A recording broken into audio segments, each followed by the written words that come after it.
Hello everyone, welcome back to my channel. In today's video, we'll discuss about interceptors. So in this video, we'll cover what is interceptors, where we need to use these interceptors, and how to add interceptors in Spring Boot project. We'll see one real-time use case where we need to use these interceptors. Without further delay, let's get started. So interceptors as a part of Spring WebMvc framework. So we are using interceptors to intercept this request and response object. So interceptors will execute before request processing and after sending response back to the client. Now we'll see one real-time use case where we need to use these interceptors. So let's consider there is an e-commerce application. So this is e-commerce application. So what this e-commerce application will do? So in the e-commerce application, there are multiple module. Let's take one module like customer, another module like product. So customers module will have all the customer information and product module will have all the products information. Let's consider this is one application and inside we have multiple services. So in this one service is customers and another service is product.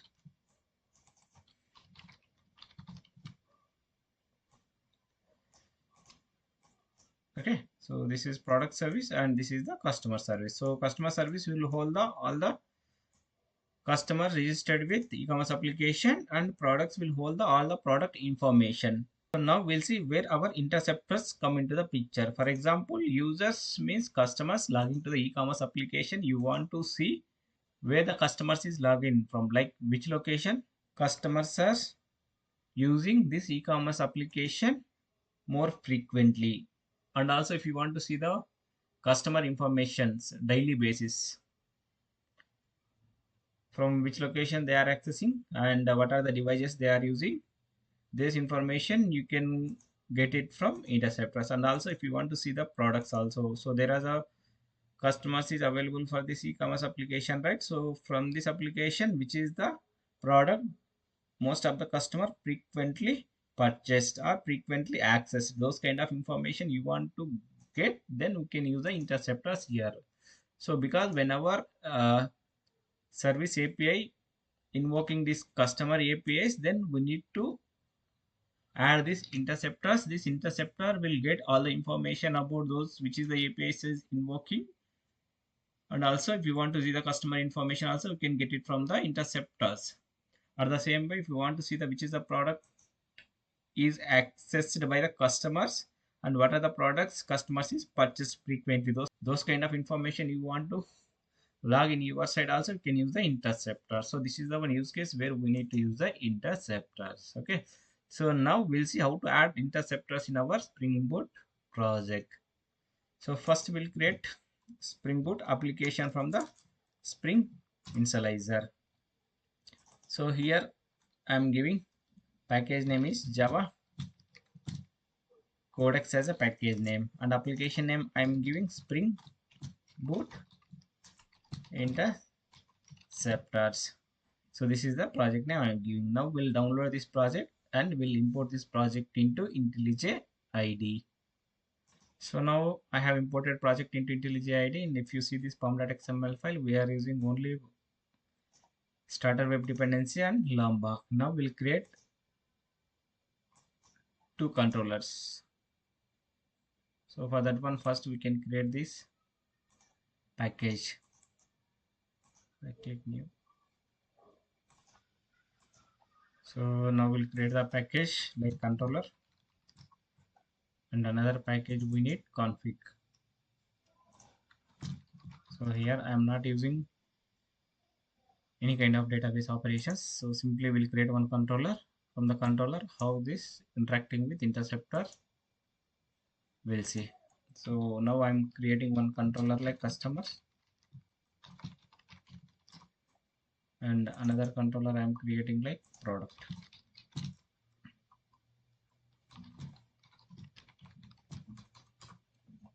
So first we'll see the customer controller, and in the customer controller we'll create one API. So it will return just message.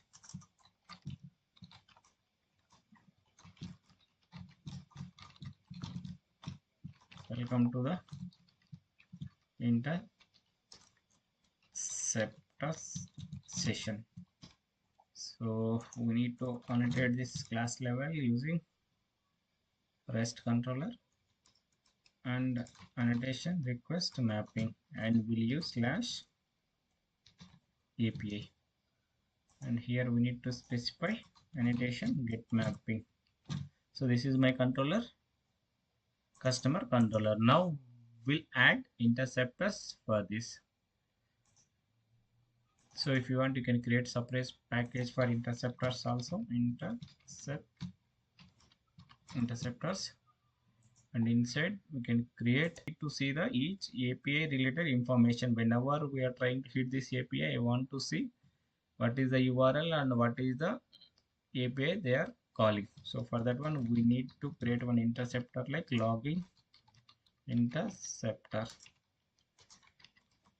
So how to add these interceptors in this class? There is a class we need. So there is a one interface we need to implement, that is HandlerInterceptor. If you see, this is the Spring Framework web package. Okay, if you go with this interceptors, HandlerInterceptor, this is the interface, and here we are having pre-handle, post-handle, and after completion. These are the three methods are there. So we need to override these three methods in our logging interceptor, and we need to provide implementation for those methods.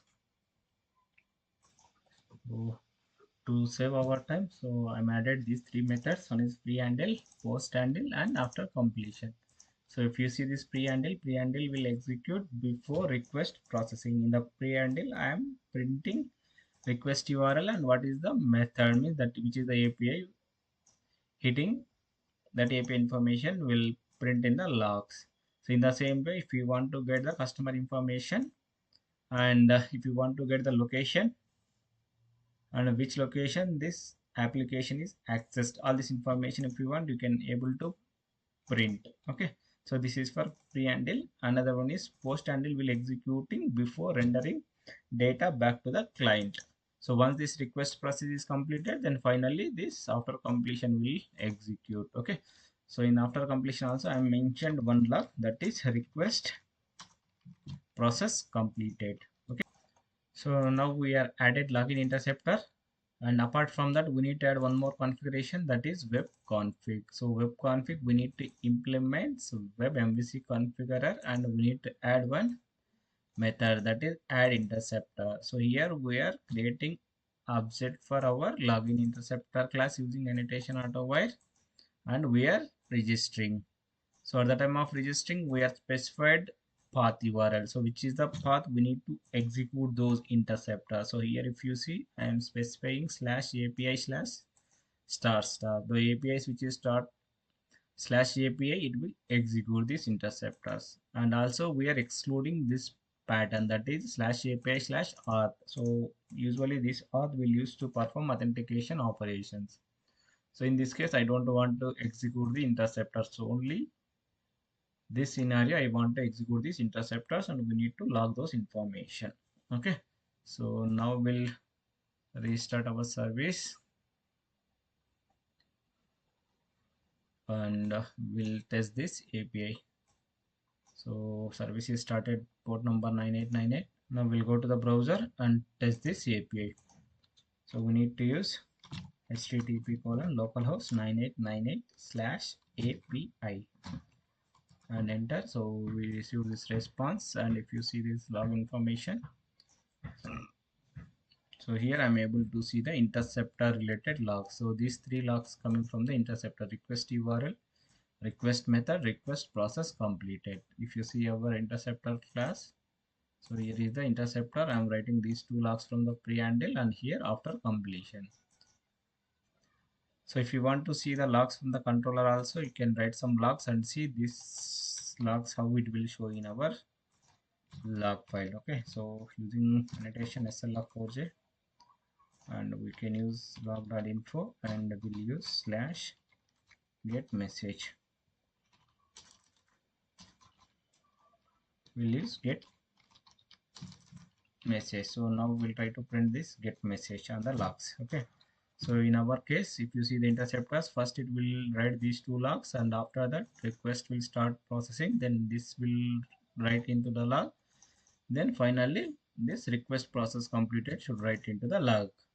Now we'll see the process. We'll restart this service one more time, and we'll clear these logs,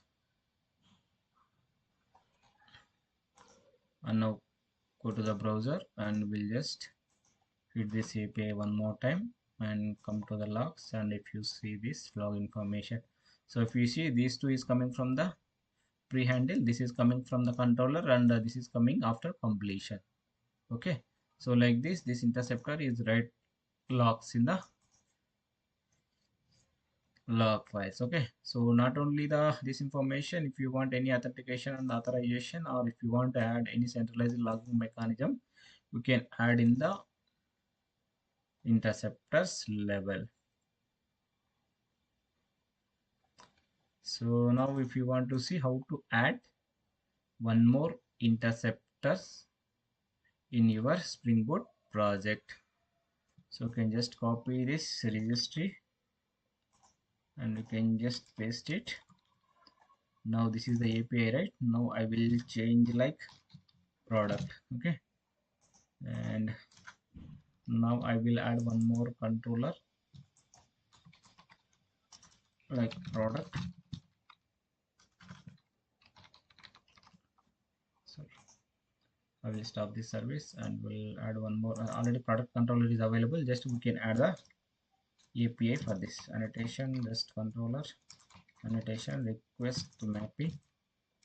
Now we are giving slash product, and we'll print same some message string get product. So here it will print return product info. Okay, and we'll write some log also if you want. Get mapping to log, we can use annotation slf4j from lambda, and we can use log.info, and we can write get product.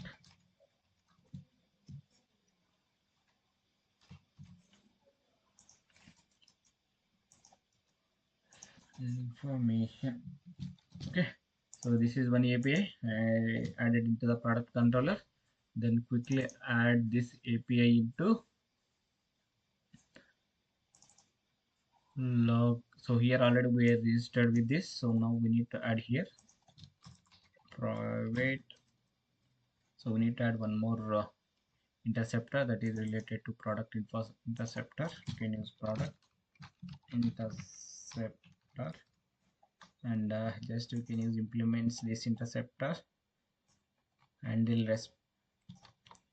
So just same to same we can do implements handle interceptor and override these three method, and you can add the annotation slf4j and annotation component. If you are not specifying annotation component, it will give the compilation error, means that IOC container cannot able to create bin with this product interceptor. So we need to specify annotation component also along with this.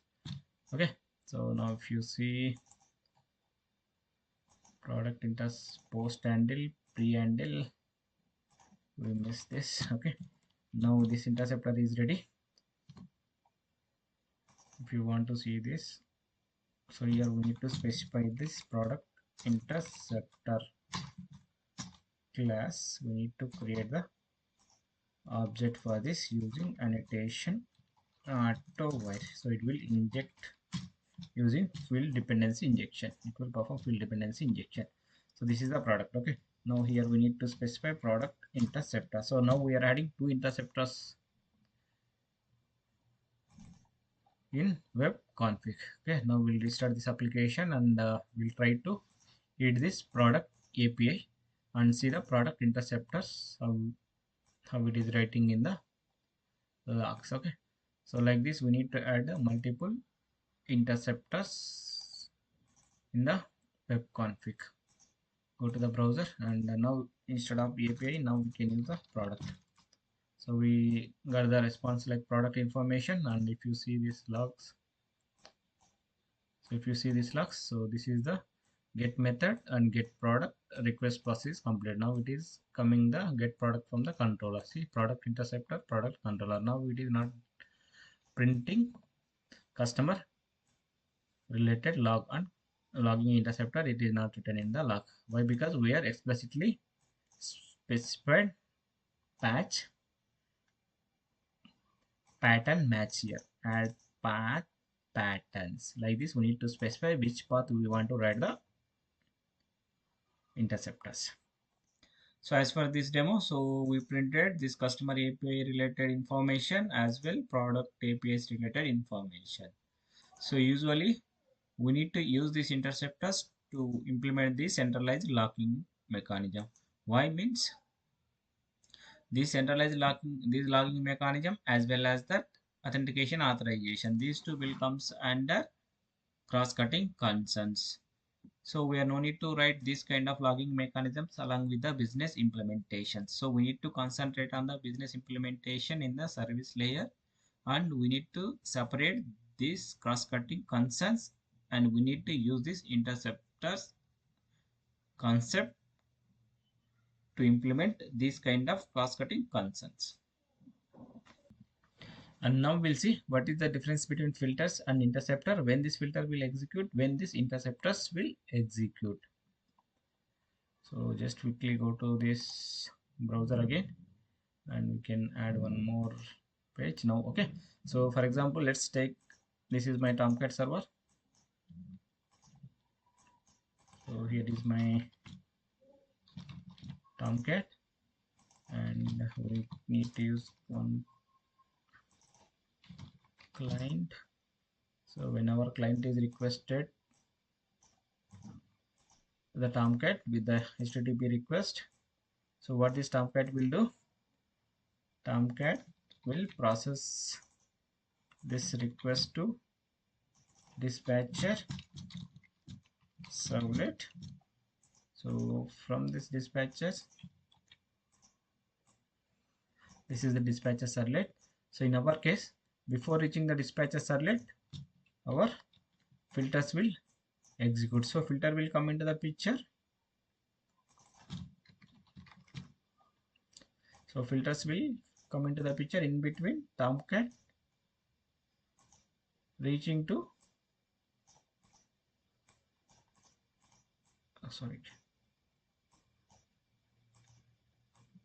okay. So before Tomcat hand over to the request to the dispatcher servlet, our filters will execute. So still interceptors is not coming to the picture here. Still we are at filter. So filter will execute first. So once it is reaching to the dispatcher servlet, now dispatcher servlet will hand over the request to the controller, corresponding controller. Okay, this is our API. So before reaching the controller, then now our interceptors will come into the picture.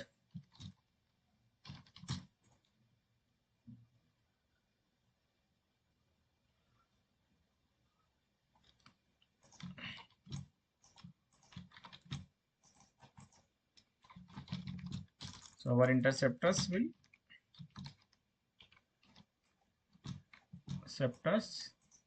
will execute before request processing.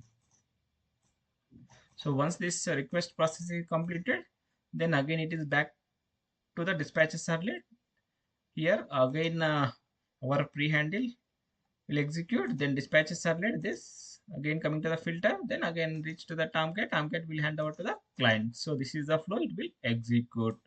So first filters will execute, after that interceptors will come into the pictures. So this is the flow. I hope this video is helpful for you. Please like, share and subscribe my channel for more content.